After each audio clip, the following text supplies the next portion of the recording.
Why our work never feels good enough.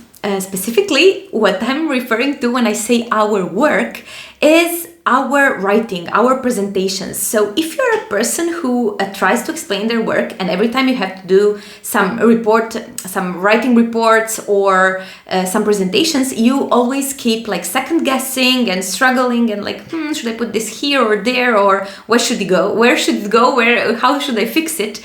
If this is you, then I have a message for you.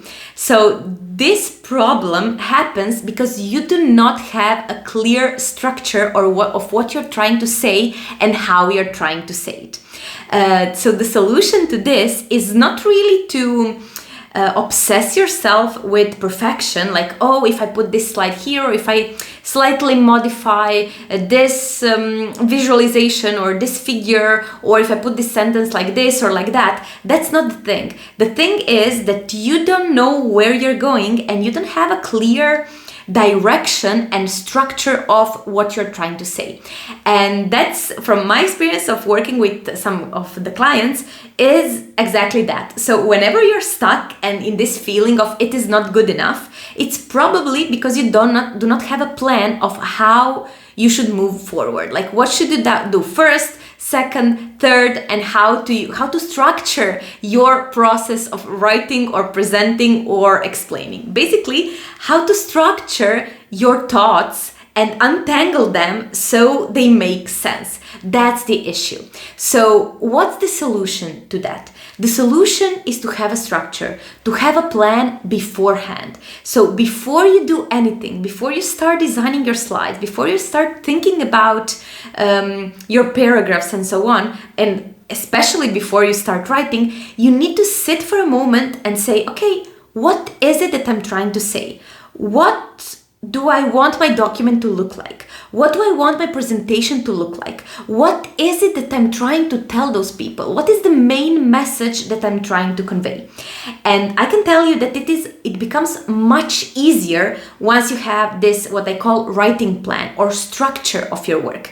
So in this structure, you know exactly what goes where, when you're supposed to write which sentence, which paragraph, which thing, and how it has to happen, so what is the time sequence of your project and of this process.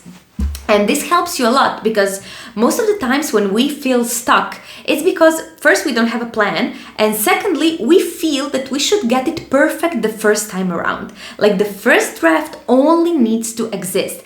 And I want you to remember this sentence the next time you are really deep into the procrastination process, because that's how it is. Like, the first time you do something and the first draft or your presentation of your chalk talk or whatever, it's really horrible, and that's okay, because you have a lot of time to refine it and to many iterations before the final product is out, whether in a talk, in a meeting, or in a written report that you have to submit. So that's really the solution. And how can we get to this solution? So we get there by knowing how to design and how to structure our plan.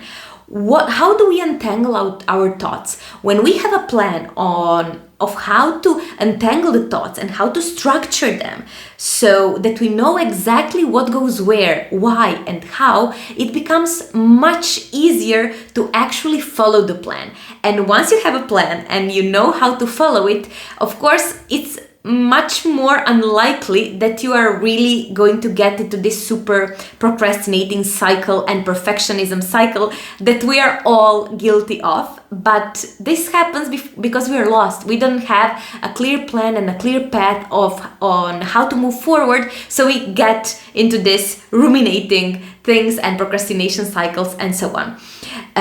Of course, this is a skill that requires practice, and in theory, it sounds like, okay, yeah, I get it, and I just need a plan. But stop for a moment and think about how many times you really did that. Like, how many times you really, before your presentation, before you're writing your report, your thesis, or whatever it is that you're doing, how many times did you actually stop beforehand in order to make a plan?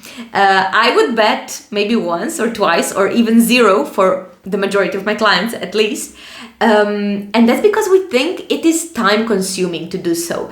But I really want to challenge this thought and say it is not time consuming. It's actually saving you time. So learning how to do this is the ultimate time saver, because you know exactly which path to go. So you are not stuck in this endless decision making constantly, and of course then which leads to procrastination and so on. So it's the ultimate time saver for structuring your work and for explaining your work and for learning how to talk about your work to others in a clear way.